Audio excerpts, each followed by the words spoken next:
Hi everyone. I'm so glad you're here. If you enjoy stories with heart and meaning, don't forget to subscribe for more. Part 1. The Boy Who Wanted More. In the quiet green village of Maple Hill, a 13-year-old boy named Tommy lived with his grandmother. She was known for baking sweet bread and telling bedtime stories filled with warmth. Life in the village was simple. People rose with the sun, worked the rice fields, ate lunch under shady trees, ended the day with tea and gentle conversation. But to Tommy, the village felt too small.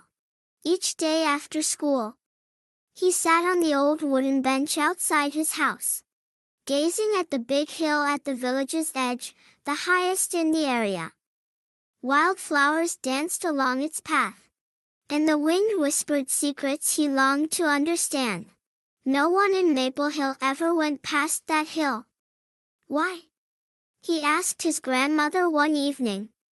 She smiled, placing her hand gently on his head. Because there's nothing there, my child. Just more hills, cold air, and no roads. But how do you know? We don't need to know what's out there.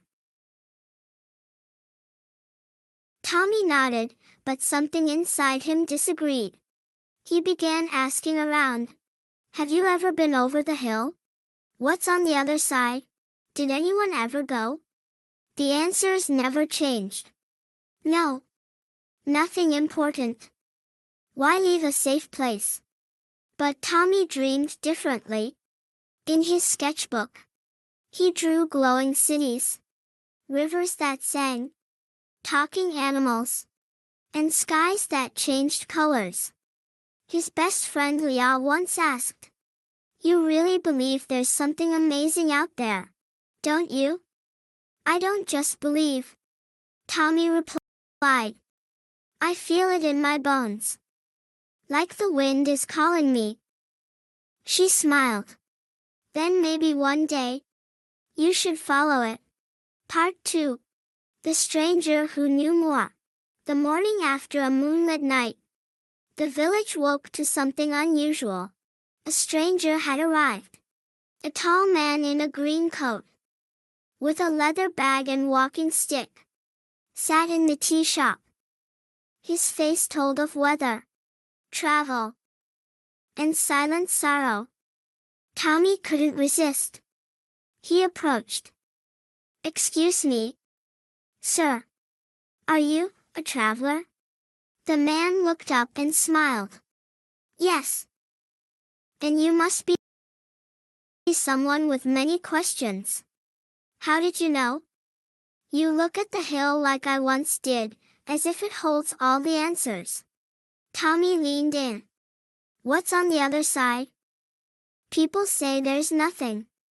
But that's just fear of change."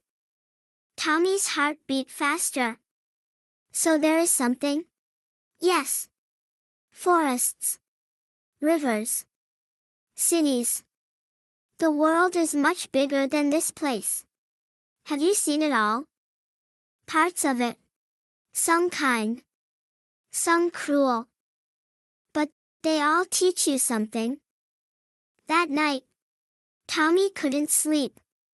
He packed a small bag, a bottle of water, a loaf of his grandma's sweet bread, his sketchbook and pencil, a photo of his parents. He left a note on the table. "Don't worry. I need to see the world with my own eyes. I'll come back, stronger, before sunrise." He began his journey toward the hill. Part 3. The place that felt like a dream. The top of the hill brought surprise. No glowing cities. No magic rivers. Only a quiet valley of green grass and gentle hills. A narrow path curved through it like a ribbon. It was beautiful, but empty. Tommy walked for hours, passing a tree with silver leaves that hummed in the wind warm. egg-shaped stones. A white bird that flew silently beside him. It felt magical, yet lonely. That night, he slept under a tree. The stars above seemed closer, almost listening. In the morning, a wooden sign nailed to a tree caught his eye. You are now leaving what is. Welcome to what could have been. Confused, he walked on until he reached a small wooden house. Smoke rose from the chimney. He knocked. Come in, a voice said. Inside. He froze. At the table sat himself. Same hair. Same eyes. Same scar. But this version was older. Stronger. Peaceful. I'm you. The other Tommy said. The you who stayed. Who listened.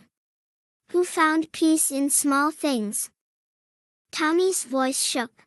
This can't be real. Maybe not. Or maybe you're walking through your own choices. The room felt familiar. Full of warmth and family. But the other Tommy shook his head gently. You can't stay. This place is not for living, only for understanding. The walls began to fade. The floor became mist. Tommy closed his eyes. Part 4. The choice that changed everything. When he opened them, he was back at the top of the hill. Alone. His sketchbook in his lap. A single silver leaf on his knee. Had it all been a dream?